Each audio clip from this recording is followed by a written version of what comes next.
All right, so you're ready for this. A deep dive into the Umayyad Caliphate. Buckle up. We're going way beyond the textbook. Way beyond. This time, we're diving into as-Suyūṭī's history of the Umayyad Caliphs. Yeah, juicy stories. Controversies. Oh, you know it. We'll see how Islamic governance evolved after the Prophet Muhammad. Exactly. What I think is so interesting about this era is how it's usually portrayed. Oh, yeah. Like just good and bad. Yeah, black and white. Very simple. As-Suyūṭī challenges that. Absolutely. With his stories and accounts. Yeah, like, we see the flaws. Oh, for sure. And the good things they did. Both sides. Okay, so before we even get into the Umayyads, Right. let's set the stage. Yeah. You know, everyone's heard of the golden age of Islam. Right. But how did we get there? Yeah, how did they transition from, the Prophet Muhammad to the Caliphs? Right, like, how did that happen? As-Suyūṭī makes it fascinating. Okay. Early Islamic rulers, they saw themselves as continuing what Muhammad did. Oh. And it was passed down through the first four caliphs, the Rāshidūn Caliphs, Rāshidūn Caliphs. which means rightly guided, Got it, okay. rightly guided caliphs. But where do the Umayyads fit in? Yeah. I mean, they're kind of controversial. They are. Right. Yes, definitely. I mean, they were very different from the Rāshidūn Caliphs, especially Yeah. when they started that dynastic succession. Okay. But here's where it gets really interesting. Okay. There's actually debate about whether Muʿāwiya, the founder of the Umayyad Caliphate, Okay. should be considered one of the Rāshidūn Caliphs. Wait, really? Yes. Even with all the controversy surrounding him? Yeah, Ibn Khaldun argued that Muawiyah's reign should be seen as part of that rightly guided period because of, his virtues. Right. And he was a companion of the Prophet. I see. Makes you think, right? Does a leader's flaws Yeah. cancel out their achievements? It makes me think of some modern leaders, too, like, same question. Oh, absolutely. It's a timeless question. It really makes it more complicated how we view these figures. Yeah. Speaking of complicated, let's talk about Muawiyah.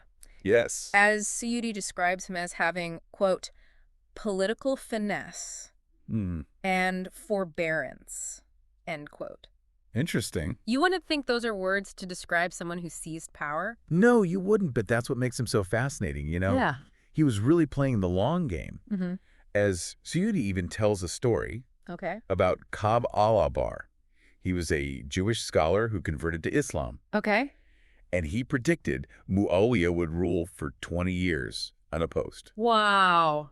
And guess what? What? He was right. That's crazy. It's incredible. But the succession caused a lot of problems, right? Yes, he wanted his son, Yazid, to rule next. Right. And that was a big shift from the way they used to do things. Yeah. And people weren't happy. Right. But Muawiyah, he was clever. Yeah. He put Umayyad in charge of a key province to make sure Yazid would take over. Wow. So he set the whole thing up. He did. He was a strategist. But what about the things he did, beyond just getting power? Oh, there's a lot. Like what? Well, he established the Diwan al-Khatam. Diwan al-Khatam. Yes, it was like a central office for all the official documents. Ah, okay. Super important for an empire that was growing so fast. Makes sense. He also made the coins all the same. Ah, standardized. Exactly. Smart. It helped a lot with trade, and he even built a navy. Wow, he really built the Umayyad expansion, huh? He did, but there were definitely critics Right. because of how he changed the succession. Yeah. Going away from that Rashidun model. I see. It's that tension between being practical and, being really pious. Exactly. That's what makes the Umayyads so interesting. Totally. They were complex. Well, speaking of controversy, let's move on to Yazid. Oh, yes. His reign. Well, Uh-oh. yeah, it was marked by a tragedy. Yes. The Battle of Karbala Right. and the death of Hussein ibn Ali. Yes, the Prophet Muhammad's grandson. Huge moment. Pivotal. To understand what happened, you need to know this. Okay. Hussein, who was really respected, Yes. he challenged Yazid's right to rule, Right. and that led to the Battle of Karbala. Uh-huh. Hussein and his followers, Outnumbered? they were killed. It shocked the Muslim community. As-Suyūṭī doesn't hold back. He doesn't. Like, he even describes omens in the sky and Oh. blood, seeping from under stones in Jerusalem. After the battle, Intense. it is. Whether or not every single thing he said is true, Right. it shows how important this event was. And Yazid himself, well, his Yes. personal life wasn't exactly perfect. It's not exactly. As-Suyūṭī says, there were people saying he drank wine and didn't pray enough. Not a good look for a caliph. Not really. it made things worse. People were already upset. Right. So he inherited all this tension. Exactly. And it just kind of exploded. Yes. He wasn't quite like his father. No, definitely not. From a master politician to, well, yeah, a lot of controversy. But after Yazid, there's Abd al-Malik. A different kind of leader. Definitely. Abd al-Malik, he was known for being tough. Tough? How so? Ruthless, crushed rebellions. Really? Oh, yeah. He put al-Hajjaj ibn Yusuf in charge of a province. Okay. And this al-Hajjaj was known for being brutal. So not afraid to use force. Not at all. But there's this story, as Suyūṭī tells, about Abd al-Malik wishing he was just a simple porter instead of the caliph. It sounds like he felt the pressure. He did. That's the thing about Abd al-Malik. He was harsh. Yeah. But he also oversaw this time of, incredible growth. Oh, yeah, like the Golden Age. Culture, the economy. I mean, think about it. He made Arabic the official language of the empire. Huge, with so many different people and places. Crucial for unity. Yeah. He made a single currency for everyone. That's a big deal. And expanded the empire. Wow. So, a mixed legacy for sure. Definitely. And even in as-Suyūṭī's book, you see these different views of Abd al-Malik. Like what? Well, Ibn Umar said he was very knowledgeable and pious. Okay. But then later opposed him because he wanted to keep the caliphate in his family. So even in the history, we're getting different perspectives. Yeah. It reminds us it's not simple. No. These were complicated people living in a complicated world. They were. And then there's Umar II. He's different. Very different. He was known for being pious and just. Yeah. He was called the 5th rightly guided caliph. Wow, that's high praise. It is. As-Suyūṭī even tells this story about wolves and sheep grazing together. What? Yeah, peacefully during his reign. That's amazing. It's supposed to symbolize the peace and justice. Powerful symbol. But he did real things too, reforms. Like what? He returned property that had been taken away. Wow. And he insisted on non-Arab Muslims being treated fairly. Big deal back then. It was. He was all about justice and Islamic principles. But sadly, he didn't rule for long. What happened? He was poisoned. Oh, no. Probably by his own family. Why? They didn't like his reforms. Makes you think, why is change so hard? Yeah, it's a question that's still relevant. Definitely. Resistance to progress. It's a pattern we see throughout history. It is, over and over. Let's move on to Hisham. Okay. He was next after Umar II. Right. As Suyūṭī says, he was practical and good at military stuff. A good administrator. Yeah, he kept things running. He did. He knew how to use force, but also diplomacy. I see. He brought stability. He also seems like he had a sense of humor. How so? As Suyūṭī tells this story about Okay. Hisham, he wanted just one day of peace. Yeah. But then Yeah. a feather arrived from the frontier. Uh-oh. Covered in blood. Yikes. It shows you, no matter how peaceful things seem, Right. there's always something. There's always a challenge. But Hisham, he was more than just a military guy.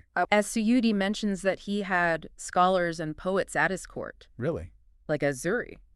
So he was interested in knowledge. Definitely. And culture. A well-rounded ruler. He was, but no empire lasts forever, right? True. So what happened after Hisham? Well, the later Umayyads, Yeah. they had a lot of infighting. Oh, no. Weakened them. And then the Abbāsids took over. The end of the Umayyads. In Damascus, yes. And Marwan II, the last Umayyad Caliph. Yes. As Suyūṭī describes his death. Gruesome. Yeah, a pretty striking image. What happened? Well, the Abbāsid leader saw it himself. Saw what? A cat ate Marwan's tongue. Wow, that's, Yeah, it's intense. It is, but it shows how brutal those power struggles were. It does. The Umayyads, they were reduced to that. It's kind of a poetic end, in a way. You can see it that way? So we've gone from the rise of Muʿāwiya Right. to the fall of the dynasty. Yeah, the Umayyads in Damascus. A lot of ride. It's been quite a journey. We've seen it all. Ambition, piety. Brilliance. As Suyūṭī's work really shows us the good and the bad. It does. It makes us think critically Yeah. about how we judge historical figures. Exactly. They're not simple. No, they're not. They were products of their time. They were. But they also shaped our world. They did. Before we move on, Yeah. I want you to think about this. Okay. What surprised you the most? About the Umayyads. About these early Umayyads? Yeah. Anything stand out? Any favorite stories? Hold on to those thoughts. We'll be back soon. We will. So welcome back to our deep dive into the Umayyad Caliphate. Back again. We've explored the rise and fall, Right, in Damascus. but there's more to the story. Oh, really? I'm intrigued. The Umayyads, they didn't just disappear. What do you mean? Remember how the ʿAbbāsids took over? Yeah, pretty brutal. It was. But one Umayyad escaped. Escaped. Abd ar-Rahman. Oh. He fled across North Africa. Wow. All the way to the Iberian Peninsula. That's quite a journey. It was. He ended up in Spain. Spain? Yeah, he set up an independent emirate in Córdoba. So like a new Umayyad kingdom. Exactly, in 756 CE. A whole new chapter for the Umayyads. It is, and it's a fascinating one. What happened? This is the beginning of Al-Andalus. Al-Andalus, that's Muslim Spain, right? Yes, it became a center of learning and culture. I've always been fascinated by that. It's incredible, really. Like, I've heard it was like a European Baghdad, you know? That's a good comparison, with incredible mosques. Oh, yeah. The Great Mosque of Córdoba. Exactly. They preserved so much knowledge. They translated all those Greek texts, right? They did. Philosophy, science. So they helped spark the Renaissance. It's complex, but there's a connection, for sure. Wow. See, history's all connected. It is. Events in one place impact everything. Exactly. But how did Abd ar-Rahman even do all that? Starting a new emirate so far away. Yeah, it's impressive. He was a smart guy. Like what? He was a skilled military leader. Okay. But also, he was a great diplomat. I see. He knew how to play the game. And he used his Umayyad name, right? Oh, yeah. He emphasized his lineage. So people would support him? Exactly. He tapped into that nostalgia. Clever. It worked. He built a thriving state. That lasted for centuries. Incredible story of resilience. It is, but why don't we hear more about this? About the Umayyads in Al-Andalus. Yeah, they were successful. Very. But it's like they're overshadowed. By the Abbasids, you mean? Yeah. Well, the Abbasids, they controlled the East. Baghdad, Damascus. All the major centers of learning. So they got to tell the story. Pretty much. History is written by the victors, right? You could say that, but also Al-Andalus was far away.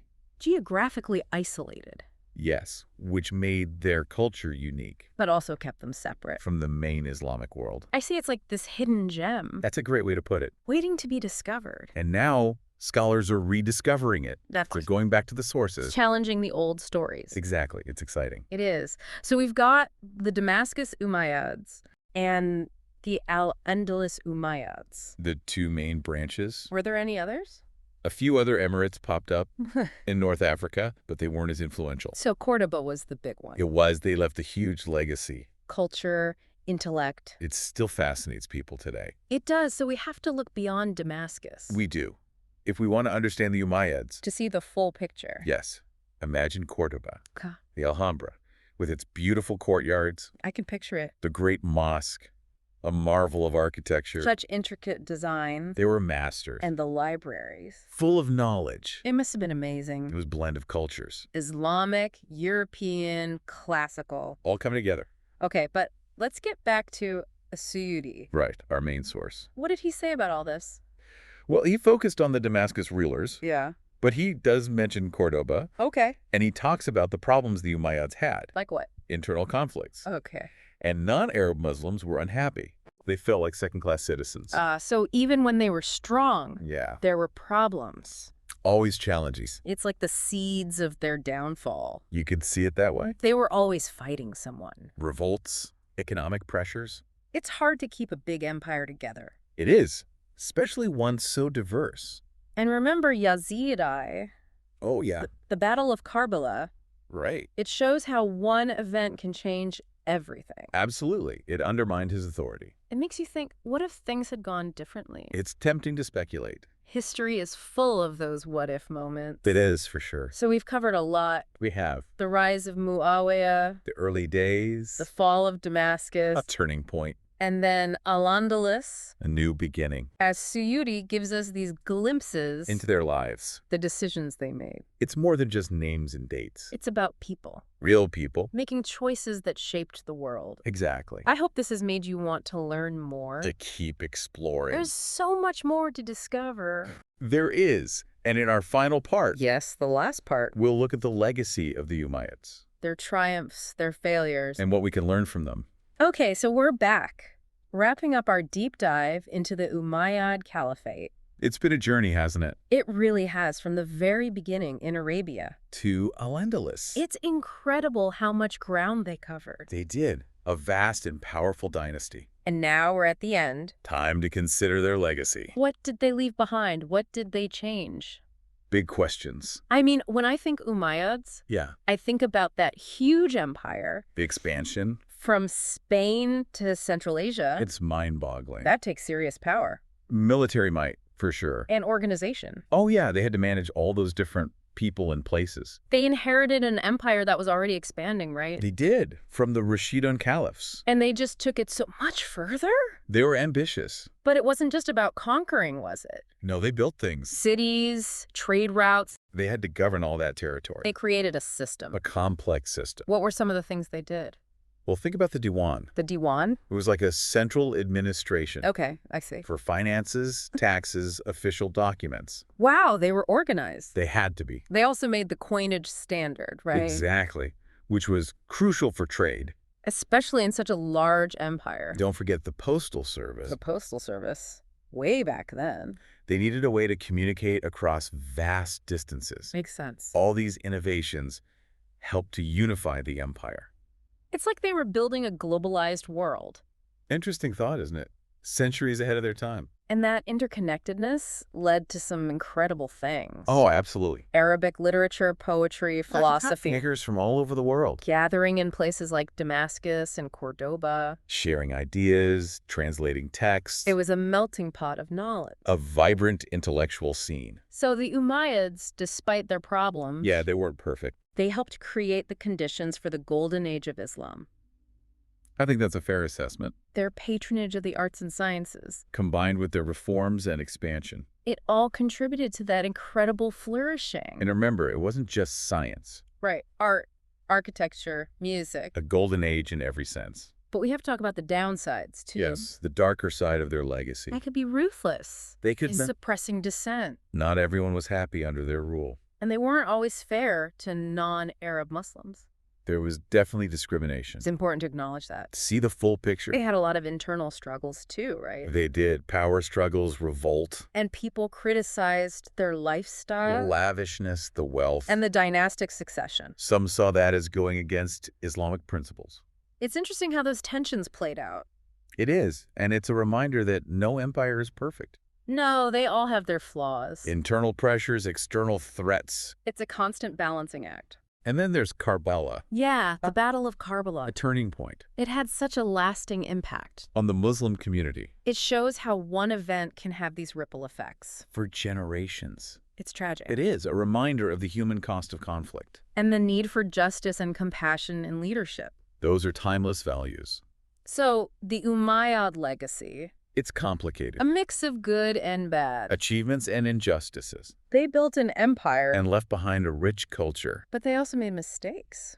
They did. Mistakes that had lasting consequences. It's a reminder that power can be fleeting. And that our choices matter.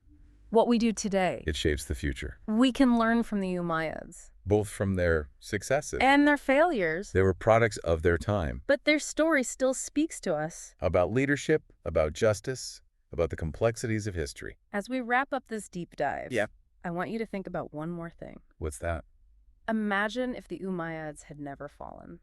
Interesting. Their empire still stretching from the Atlantic to the Pacific. A vast Islamic world. How would our world be different? It's a thought-provoking question. No easy answers. But it's worth considering. As we reflect on the Umayyads and their impact on history.